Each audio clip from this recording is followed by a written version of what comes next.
don't forgive me for this trap shit. Sergeant Smack make it backflip. Telly Hank did with the action. With the Vato speaking Spanish. Frank Matthews, how I vanish. Poof.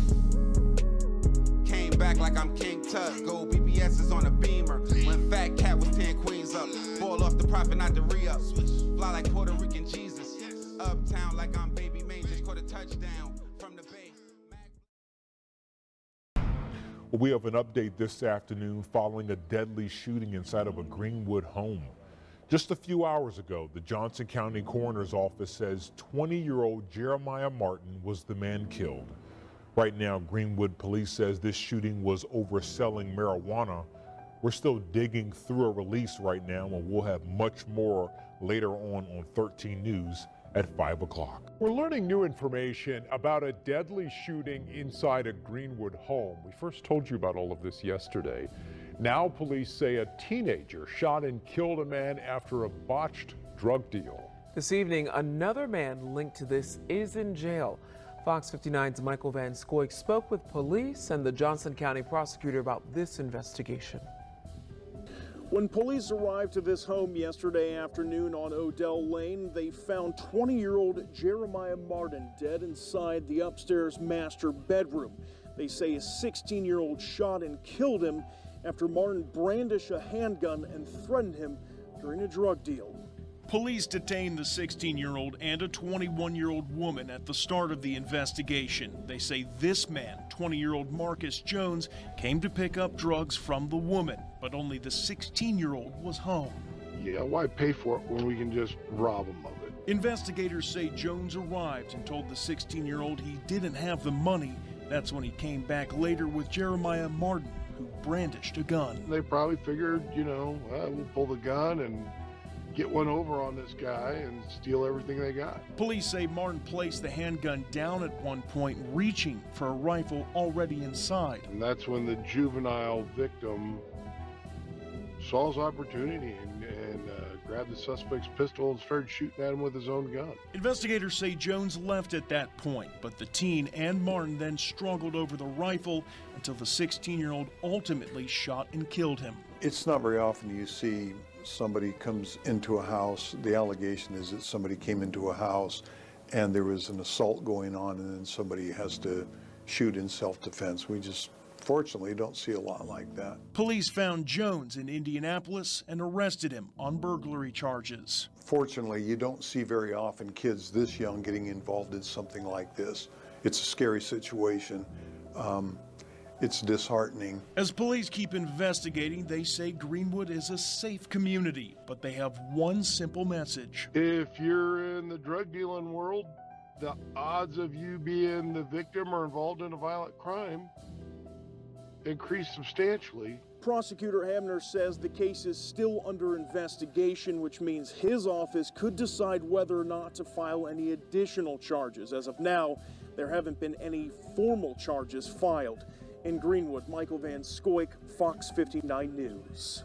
So I want to start this one off by saying there's different departments or variations of the street game. It is my belief that unarguably the safest department in that street game would be the scamming department.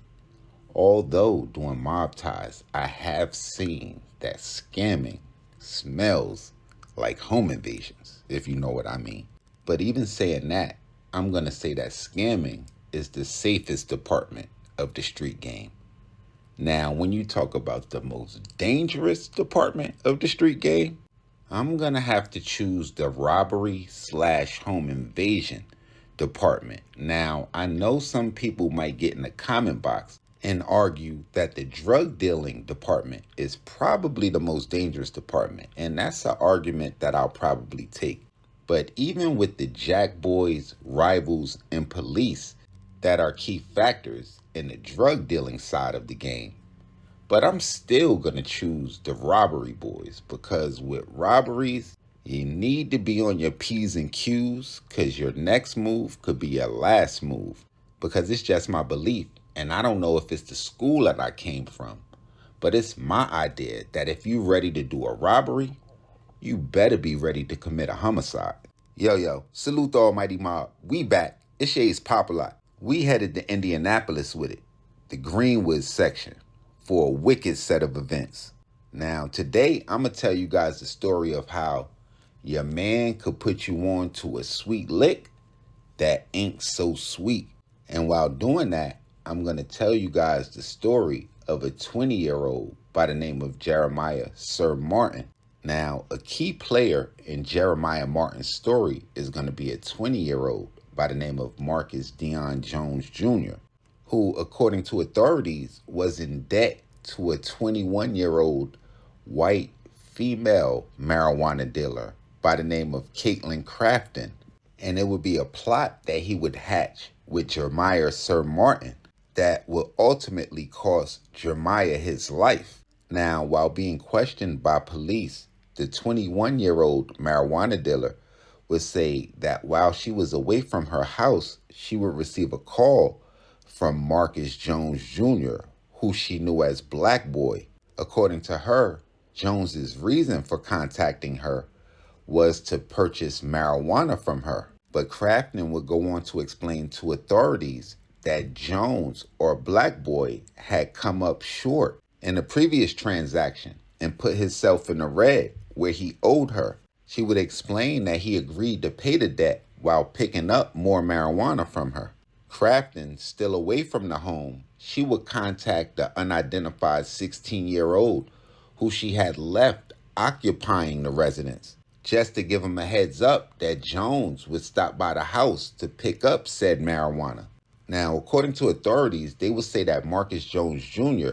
would arrive at the house on Odell Lane, where he was met by the 16-year-old, and he would go on to explain that he did not have enough money and he would return shortly with what he owed. Now, nobody besides himself could say if Dion Jones had the intent on robbing Caitlin Crafton while going to the house, but with this scenario or this part of the story, it leads me to believe that he didn't, and he encountered what he saw looked like a younger person and led him to regroup or change his plans, because it was not long after that to where Jones would return with Jerimiah Martin, who would reportedly brandish a handgun and threaten the teen's life. Now, it was said that the two men would escort the teen upstairs to the master bedroom, and what I'm assuming is an effort to probably try to find a product, try to find some money. Who knows what they had in mind. And this is where experience in robberies and what makes it the most deadly part of the game, because authorities would allege while entering that master bedroom, Jerimiah Martin would see a rifle and he would place the handgun that he had on the teen on the bed in the efforts to get that rifle.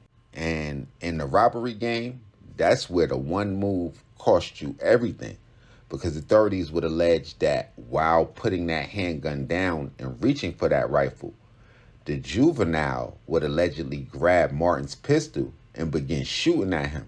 They said a struggle would ensue, and though older than the 16-year-old, after being shot, the 16-year-old was able to overpower him while proceeding to shoot him multiple times.